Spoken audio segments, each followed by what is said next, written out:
Welcome to Local Business Spotlight, everyone. I'm Troy Thompson, joined today by Morgan Hill from Hill and Hill Financials. Welcome to the show, my friend. Always great to see you, Troy. Okay, we've talked about creating a written income plan before. Correct. Okay. Now, just refresh everyone's memory what it is before we get into what we need to do for 2022 differently from what we've done from 2021. Yeah, actually, I get a chance to do educational videos and radio and whatnot.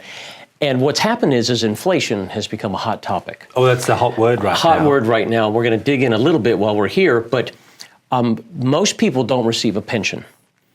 You'll get Social Security and other sources, and so a lot of people are trying to do all of the math in their head or how they would plan out income for 25, 30, 35 years. Yes. So as we look at investing and income so that you have a plan that you never run out is kind of one of the pillars that we work on.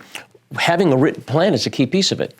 If I could use the analogy, we talk about building a better retirement, which is the name of our shows and the name of my book. This is like having a written a blueprint, if you will. And I find most people don't have one, they've never received one, but when they do, it really helps them make good decisions about retirement.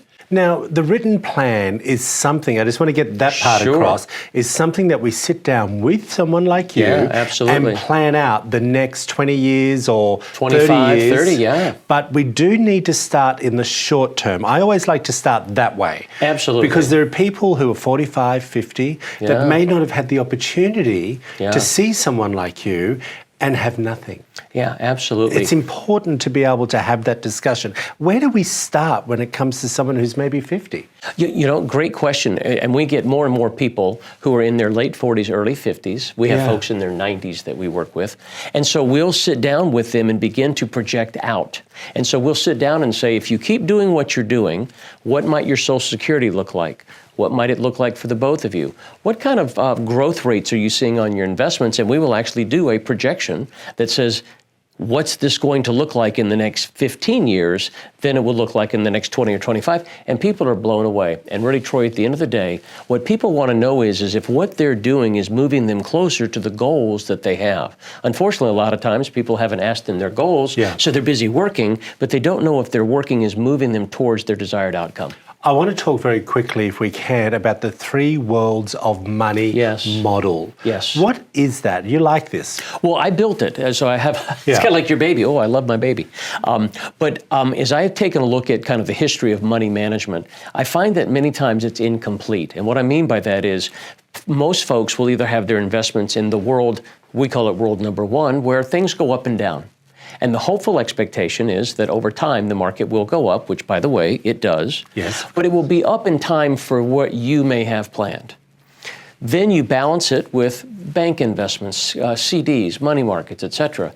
The problem has been that one has been so good, even though there's risk, and one has been so bad, people go, I can't put much money here because I'm not earning anything. So we've expanded it to have other types of investments that can grow when the market grows, but you don't lose when the market loses, or things called alternative investments that don't correlate to the movement of the market. And as we've expanded the conversation, it gives people better opportunities to invest as well as create income plans. One more question, if I can. Yes. What do you believe in the most, shares and stocks or property? Oh gosh, that's a great question. And I don't mean to be ambivalent with this, but we use all of it because they can all have their place. Good. They can all have their place. I think I do investment in alternatives where there's real estate involved, certain types.